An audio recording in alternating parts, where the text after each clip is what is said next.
بسم اللہ الرحمن الرحیم ایاک نعبد و ایاک نستعین۔ آج 3 مارچ اور پاکستان کی قومی اسمبلی میں انتخابات کے بعد جعلی مینڈیٹ ایشو ہونے کے بعد آج قائد ایوان کا انتخاب ہوا۔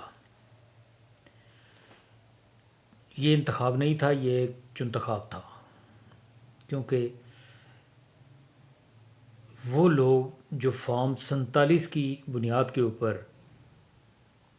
منتخب ہو کر قومی اسمبلی میں پہنچے، انہوں نے آج ایک منتخب ہوئے ایک رکن کا انتخاب کیا۔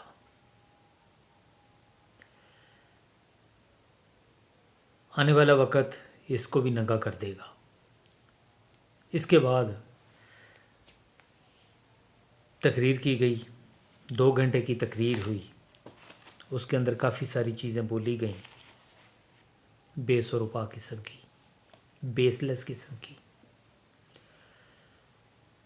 وہ تمام باتیں کی گئیں جو اس سے پہلے مائک ہاتھ میں پکڑ کر مائک کے سامنے کھڑے ہو کر وہ کہتے رہے ہیں، آج سے نہیں 30 سال سے کہہ رہے ہیں، لیکن ان باتوں کا پریکٹیکلی ان کے نزدیک کوئی علم نہیں۔ جیسا 2006 میں بے نظیر بھٹو کے ساتھ میاں نواز شریف نے ایک چارٹر آف ڈیموکریسی سائن کیا تھا، اگر اس کے اوپر چارٹر آف ڈیموکریسی دونوں پارٹیوں کے درمیان تھا، کوئی تھوڑا بہت اگر اس کے اوپر عمل ہوا ہے تو پیپلز پارٹی کی طرف سے ہوا ہے، پاکستان مسلم لیگ نون کی طرف سے 1% بھی عمل نہیں ہوا ہے۔ ڈیموکریسی کی کمر میں چھرا گھونپا گیا ہے، چارٹر آف ڈیموکریسی کی آڑ میں مسلم لیگ نون کی طرف سے چھوپا گیا ہے۔ جب ہم اس کو ڈیپلی اسٹڈی کرتے ہیں تو یہ چیزیں ساری آشکار ہو جاتی ہیں۔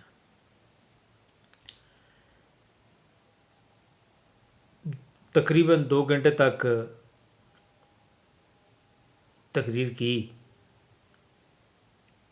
اب تقریر کرنے کے بعد جو پارلیمنٹ کا ایک مینڈیٹ ہے، پارلیمنٹ کے اندر جو روایت ہے وہ یہ ہے کہ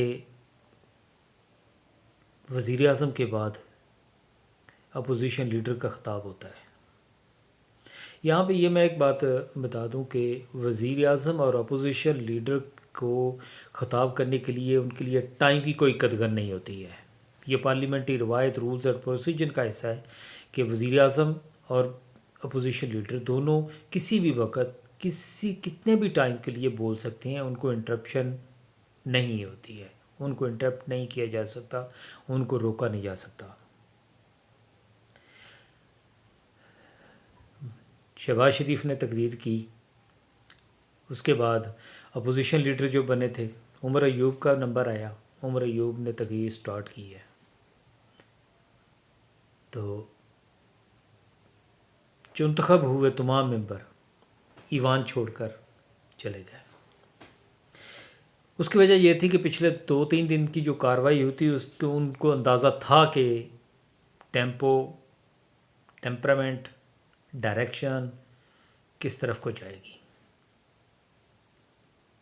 ان کو بیٹھ کے سننا چاہیے تھا، نہیں سنا تو وہ ساری باتیں ان کے اپنے ریسورسز کے ذریعے، ان کے اپنے میڈیا کے ذریعے ان تک پہنچ چکی ہوں گی۔ اس وقت تک سنتے تو گریس ہوتی،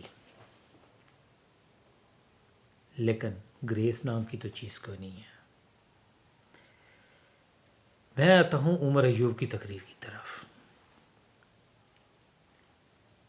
عمر ایوب جو اب اپوزیشن لیڈر کے فرائض سر انجام دیں گے، کیونکہ اس انتخاب کے اندر ان کو ہرا دیا گیا ہے۔ یہاں پہ میں ایک اور بات بتا دوں کہ پاکستان تحریک انصاف سنی اتحاد کونسل بظاہر پارلیمنٹ میں ایک ہی پارٹی ہے، 92 ممبرز آئے تھے۔ لاہور سے ایک ایم این اے منتخب ہونے کے بعد مریم کی ایگاؤس میں چلا گیا تھا، اس کے علاوہ باقی تمام لوگ ابھی تک جڑے ہوئے ہیں. یہ پاکستان تحریک انصاف کے لیے ایک بہت پازیٹیو اور روشن پوائنٹ ہے کہ وہ جو ابھی گئے ہیں وہ جڑے ہوئے ہیں اور جڑ کے بیٹھے ہوئے ہیں، اور صرف بیٹھے نہیں ہوئے، اگریسولی وہ انٹریکشن کر رہے ہیں پارلیمنٹ کے تمام معاملات کے اندر. اس کی ایک واضح مثال آج دیکھے گی. جس وقت عمر ایوب تقریر کرنے کے لیے کھڑے ہوئے، ایک معزز رکن عمران خان کا پوسٹر لے کر ان کے پیچھے کھڑے ہو گئے. اب جو کیمرہ مین تھا جو ان کو فوکس کر رہا تھا وہ ان کے سامنے کھڑا ہوا تھا. وہاں پہ تصویر عمران خان کی جو تصویر ہے بیک گراؤنڈ کے اندر وہ بھی نظر آنا شروع ہو گئی. فوری طور پر پی ٹی وی کی نشریات کو روک دیا گیا. پتہ چلا عمر ایوب نے پوائنٹ ریز کیا. جب پوائنٹ ریز کیا تو ڈپٹی اسپیکر نے فرمایا کہ جی اشتہارات چل رہے ہیں. میں نے ایڈوائس دے دی ہے، ابھی دوبارہ چل پڑے گی. جب دوبارہ کیمرہ سٹارٹ ہوا ہے تو عمر ایوب کے لیفٹ سائڈ والا کیمرہ چل رہا تھا. وہ جو بندہ پیچھے پوسٹر لے کے کھڑا ہوا تھا وہ بندہ غائب ہو گیا. اب وہ بھی انٹریکشن کرنے والے، وہ پاکستان تحریک انصاف کے ممبر ہیں.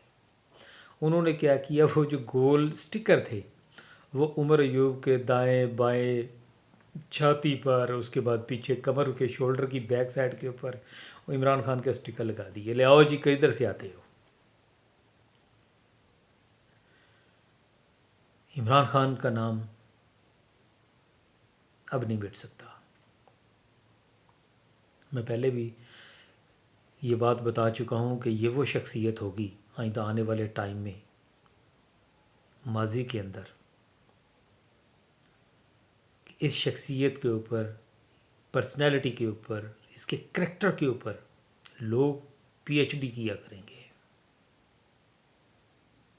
عمران خان وزارت عظمیٰ سے بہت اوپر کا بندہ بن گیا ہے. جو اصول، جو کریڈینشلز ایک رہنما کے ہوتی ہیں وہ عمران خان میں موجود ہیں. 9 اپریل 2022 سے پہلے کیا تھا وہ اور چیز تھی. 9 اپریل 2022 کے بعد کا عمران خان مسلسل، جو اللہ تعالیٰ نے اس کو ایک ٹریننگ کا پیریڈ دیا، اس کے اندر ٹرینڈ ہونے کے بعد اب ایک رہنما کی شکل اختیار کر چکا ہے.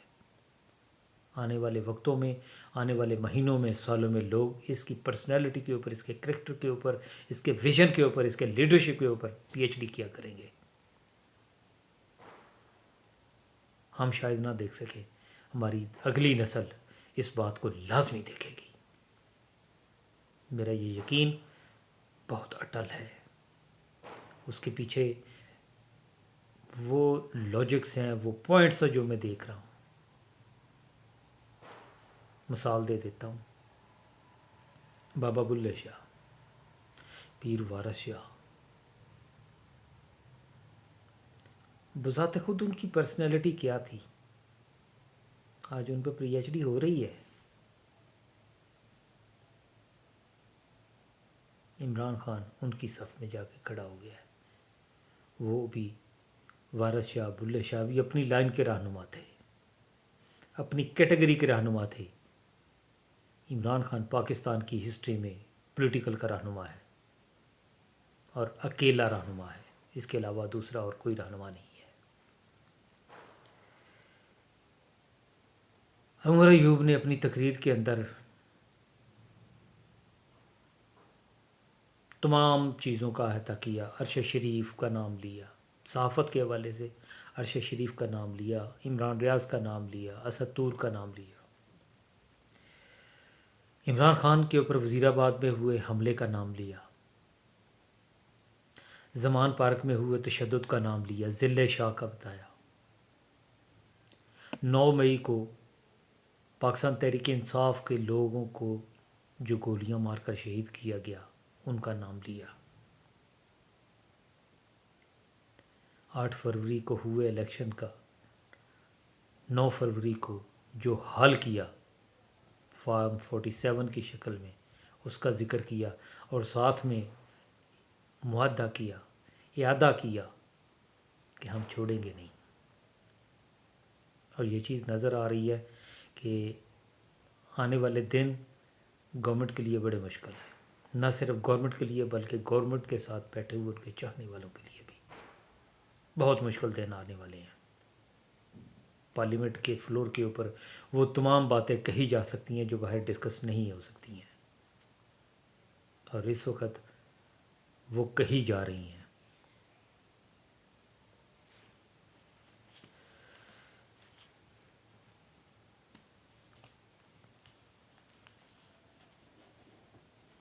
ایک اور بات آئی ہے، وہ پوائنٹ میرے ذہن میں آ گیا. شہباز شریف اپنی تقریر میں کر رہے تھے کہ عمران نے معزز ممبران نے مجھے اپوزیشن لیڈر بھی منتخب کیا. تقریر سنیے گا ذرا، اس کو سیکھ دیکھیے گا.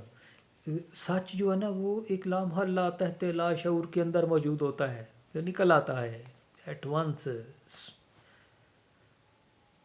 بندہ روکنا بھی چاہے تو نہیں رکتا ہے، وہ اسپاٹ لائٹ کی طرح نکل کے باہر آتا ہے. اپوزیشن لیڈر ہی رہیں گے یہ جناب، آنے والا وقت بتائے گا یہ اپوزیشن لیڈر ہے. ایک اور چیز، ایک اور پوائنٹ، یہ خاندان 5ویں دفعہ حکومت میں آیا ہے، مرکز کے اندر 5ویں دفعہ. مغل شہنشاہ کے بعد، مغل خاندان کے بعد یہ خاندان ہے جو زیادہ مرتبہ، جس کے لوگ زیادہ مرتبہ حکومت میں آئے. کیا یہ انتخاب کے ذریعے ہوئے؟ ہرگز نہیں. 8 فروری نے بتایا کہ اس سے پہلے بھی یہ انتخاب کے ذریعے نہیں آیا کرتے تھے. یہ فارم 47 پہلے بھی ہوا کرتا تھا، کسی اور شیپ میں ہوتا تھا، نمبر اور ہوتا تھا. فارم 47 پہلے بھی ہوا کرتا تھا، اور یہ فارم 47 کے بغیر نہیں آیا کرتے تھے. کیونکہ 2013 کے الیکشن میں رات کو تقریباً 10 بجے کے قریب ماڈل ٹاؤن میں نواز شریف نے کہا تھا کہ مجھے جو بھرپور مینڈیٹ چاہیے، مجھے سنگل لارجر میجارٹی چاہیے. اس وقت کس کو کہہ رہا تھا کہ مجھے سنگل لارجسٹ میجارٹی چاہیے؟ پولنگ کا وقت تو 5ویں کا ختم ہو چکا ہوا تھا. ووٹ تو اس نے عوام سے مانگنے تھے، وہ عوام کا ٹائم نہیں تھا. آج بھی ایسا ہوا ہے، پہلے بھی ایسا ہوتا رہا ہے، لیکن یہ زیادہ دور کا وقت نہیں. پاکستان روشن پاکستان بننے جا رہا ہے. پھر آج ڈپٹی اسپیکر نے انٹرپٹ کیا عمر ایوب کو کہ جی آپ کتنی دیر تقریر کرتے ہیں. انہوں نے پوائنٹ بتایا جو ویلڈ پوائنٹ تھا کہ اپوزیشن لیڈر جب تک چاہے، جتنی دیر چاہے، جس پوائنٹ پر چاہے بول سکتا ہے، اس کو کوئی انٹرپٹ نہیں کر سکتا ہے پارلیمنٹ رولز اینڈ پروسیجر کے تحت. اور پھر 2 گھنٹے تک مکمل مدلل دلیلوں کے ساتھ بیٹھے ہوئے گلے کے ساتھ گرجتا ہوا عمر ایوب آئی دیکھا ہے. آنے والے دنوں کی ڈائریکشن بتائی. ابھی تو خان جیل میں ہے، عمران خان ابھی جیل میں ہے. یہ عمران خان کی وہ لیڈرشپ ہے جو مشکلات سے نکل کر آئی ہے، وہ کام کر رہی ہے. سیاست کے فیصلے کہاں سے ہو رہے ہیں؟ جاتی عمرہ سے؟ ہرگز نہیں. بلاول ہال سے؟ ہرگز نہیں. اڈیالہ جیل سے ہو رہے ہیں جناب. سیاست کے فیصلے اڈیالہ جیل سے ہو رہے ہیں، اور عن قریب یہی فیصلے بنی گالہ اور زمان پارک سے بھی ہوا کریں گے. Pakistan Tehreek Insaf intra party election کی طرف چلی گئی ہے. یہ وہ انٹرا پارٹی الیکشن ہے جو پاکستان تحریک انصاف کا انٹرنل میٹر ہے، جس کو لسی میں مدانے کی طرح گھمایا گیا، حالانکہ کسی مدانے والے کی وہ کام ہی نہیں تھا. پارٹی کا ممبر پارٹی کے اندر بات کرتا ہے، پارٹی کے باہر اس کی بات سنی بھی نہیں جاتی ہے. گھر کی بات گھر کے باہر ہوتی ہے، گھر کے اندر ہوتی ہے، گھر کے باہر اس کی بات نہیں سنائی دیتی. اگر وہ باہر جا کے کسی اپنے گھر کی بات بتاتا تو کہنے والے کہتے ہیں یار تیرے گھر کی بات ہے، گھر کے اندر کرنا ہم سے کیوں کر رہا ہے. یہاں پہ کچھ اور معاملہ ہوا ہے. بات گھر کے اندر تھی، یار ادھر آؤ، ادھر ہمیں با کے بتاؤ ادھر کیا کر رہے ہو، بات ہمیں بتاؤ، ہم کرتے ہیں. عوامی نیشنل پارٹی نے الیکشن نہیں کروایا، 20,000 جرمانہ کیا، اس کو اس کی لالٹن دے دی گئی۔ مسلم لیگ نون نے بھی الیکشن کروایا، پیپلز پارٹی نے بھی الیکشن کروایا، کسی کو نہیں پتہ، بس بتا دیا جی پرسوں ہمارا الیکشن ہو گیا تھا۔ پاکستان تحریک انصاف اس چکی سے بھی گزری ہے، مضبوط ہو کے گزری ہے۔ الٹیمیٹلی یہ پاکستان تحریک انصاف کے لیے بہتر ہوا ہے۔ ان کو الیکشن کا طریقہ کار جو انہوں نے ملک کے اندر جو کھیلنا ہے اس الیکشن کو، اس طرح کھیلتا ہے، کھیلنے کا پتہ چل گیا ہے۔ سوشل میڈیا کے اوپر بندش کی بات ہے، سینٹ کے اندر ایک رکن نے کہا جی کہ فیس بک، ایکس، یوٹیوب، ٹویٹر، انسٹاگرام بند کر دیے جائیں۔ کس لیے جی؟ باتیں نہیں سنی جاتی۔ اگر بات نہیں سن سکتے ہیں تو کام ٹھیک کرو۔ جب کام ٹھیک نہیں ہوں گے نا، مین اسٹریم میڈیا تو نہیں بتائے تو مینیج ہو جاتا ہے، اخبار والے بھی نہیں لکھیں گے، مینیج ہو جاتے ہیں، پکڑے جانے کا خوف ہوتا ہے۔ سوشل میڈیا کے اوپر بیٹھے ہوئے لوگ آپ کی کرپشن کو، آپ کے بری حرکات کو، آپ کے غلط کاموں کو ایکسپوز کر رہے ہیں، کہتے ہیں جی یہ گالم گلوچ کرتے ہیں۔ کب کہیں کسی نے کسی جگہ کے اوپر گالی گلوچ دی ہے؟ آپ کو پتہ ہے گالیاں کیا ہوتی ہیں؟ کوڈ آف کنڈکٹ کی طرف جانا چاہیے، جی جائیں نا کوڈ آف کنڈکٹ کی طرف، کوڈ آف کنڈکٹ طے کریں۔ کوڈ آف کنڈکٹ ہے کیا؟ اس کے اندر آپ کیا کر سکتے ہیں؟ چور کو چور تو کہنا ہے، ڈاکو کو ڈاکو بھی کہنا ہے، اگر کسی نے کرپشن کیا تو اس کو کرپٹ بھی کہنا ہے۔ یہ گالی نہیں ہے، اس کو تو اس کی تعریف بتا رہے ہیں کہ تمہاری یہ تعریف ہے۔ ہاں، کوڈ آف کنڈکٹ میں کیا ہے؟ ملک کی سلامتی کی بات نہیں ہوگی، ملک کے راز کوئی بندہ نہیں بات کر سکتا، راز کی باتیں چھپائی جاتی ہیں۔ راز کیا ہوتا ہے؟ وہ بات جس کے باہر نکلنے سے ملک کی سالمیت کے اوپر خطرہ ہوتا ہے۔ تمام پاکستانی جو اس ملک میں پیدا ہوئے ہیں، جن کا اس ملک کے ساتھ تھوڑا سا بھی رشتہ ہے، وہ اس ملک کے خیر خواہ ہیں، وہ تمام پاکستانی پیٹریوٹزم کے تحت وفادار ہیں ملک کے۔ لیکن اگر ایک بندہ غلط کام کرتا ہے تو اس کو غلط کام کرنے کے اوپر کہنا تو پڑے گا، جب تک کہیں گے نہیں وہ غلط کام رکے گا نہیں۔ اب غلط کام کو روکنا ضروری ہے، جب غلط کام رکے گا تو ملک ٹھیک ہوگا نا جی۔ بند کرنے سے معاملات سیدھے نہیں ہوتے، معاملات کو سیدھا کرنے کے لیے ان کی ڈائریکشن سیدھی کی جاتی ہے۔ میں اگر غلط کام کر رہا ہوں، مجھے اپنے غلط کام روکنے ہیں، بجائے اس کے کہ میں دوسرے کو کہ مجھے تو یہ بات کیوں بتا رہی ہو۔ جب میں غلط کام کروں گا تو مجھے بتایا جائے گا اور مجھے سننا بھی پڑے گا، اس وقت تک سننا پڑے گا جب تک میں اپنے اعمال کو ٹھیک نہیں کر لیتا ہوں۔ اعمال کو ٹھیک کیا جائے، کیونکہ شیشہ اور کیمرہ سچ دکھاتا ہے۔ بندہ غلط بول سکتا ہے، کمپرومائز ہو جاتا ہے، مشینری کمپرومائز نہیں ہوتی ہے، انسان کی بنائی ہوئی چیزیں یہ کمپرومائز نہیں ہوتی ہیں۔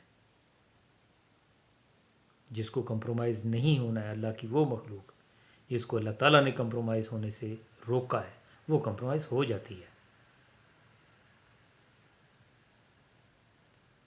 چیزیں بند کرنے سے معاملات ٹھیک نہیں ہوتے، معاملات کو ٹھیک کرنے سے، ریکٹیفیکیشن کرنے سے معاملات ٹھیک ہوتے ہیں۔